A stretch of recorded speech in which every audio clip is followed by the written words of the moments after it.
మిత్రులందరికీ నమస్కారం. శ్రీరామనవమి శుభాకాంక్షలు.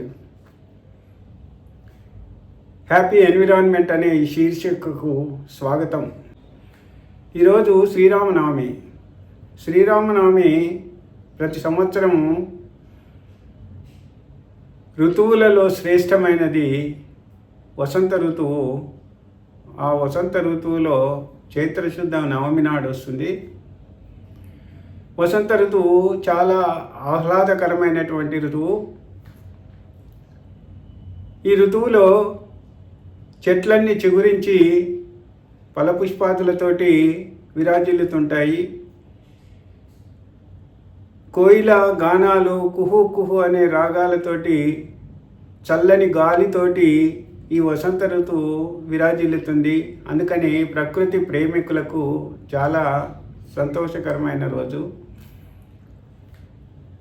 ఈ వసంత ఋతువులోనే వసంత పంచమి, హోలీ అనే రంగుల పండుగలు మరియు సంవత్సరాది అయినటువంటి ఉగాది కూడా ఈ వసంత ఋతువులోనే వస్తుంది. వసంత ఋతువు చాలా ప్రాముఖ్యమైనది. ఎందుకంటే శ్రీకృష్ణ భగవానుడు భగవద్గీతలో 10వ అధ్యాయం 35వ శ్లోకంలో ఋతూనాం కుసుమాకరః అంటాడు. కుసుమాకరః అంటే కూడా వసంత ఋతువు అనే అర్థం వస్తుంది.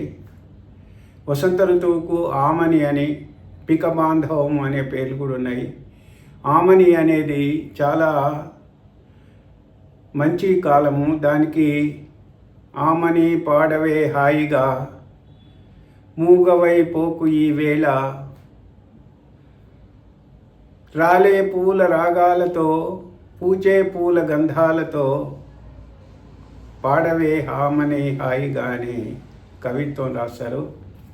అలాగే పికబాంధవం అని ఎందుకంటారంటే కోయిలలు ఈ కాలంలో కుహు కుహు అని తన రాగాలతోటి పులకరింపజేస్తుంది. అందుకని శ్రీరామనవమి చాలా శ్రేష్టమైనటువంటి పండుగ. శ్రీరాముల గురించి చెప్పాలంటే సూర్యుడు శ్రీరాముని యొక్క జన్మవంశమైనటువంటి సూర్యవంశానికి ఆరాధ్యుడు.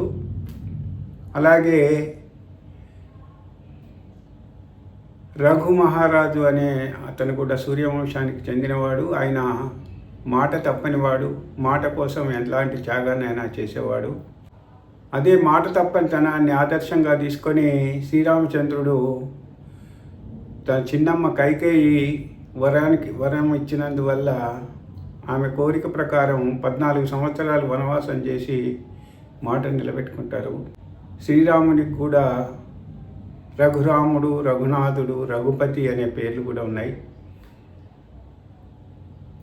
అలాగే శ్రీరామనామం చాలా పవిత్రమైనది. సహస్రనామానికి కాస్త సూక్ష్మమైన మార్గం ఏదైనా ఉంటే చెప్పండి అని కోరుతుంది. ఓ పార్వతి, నేను నిరంతరము ఆ ఫలితం కొరకు జపించేది ఇదే సుమా అని శ్రీరామ రామ రామేతి రమే రామే మనోరమే సహస్రనామ తత్సల్యం రామనామ వరాననే అనే మంత్రం గురించి చెప్తారు.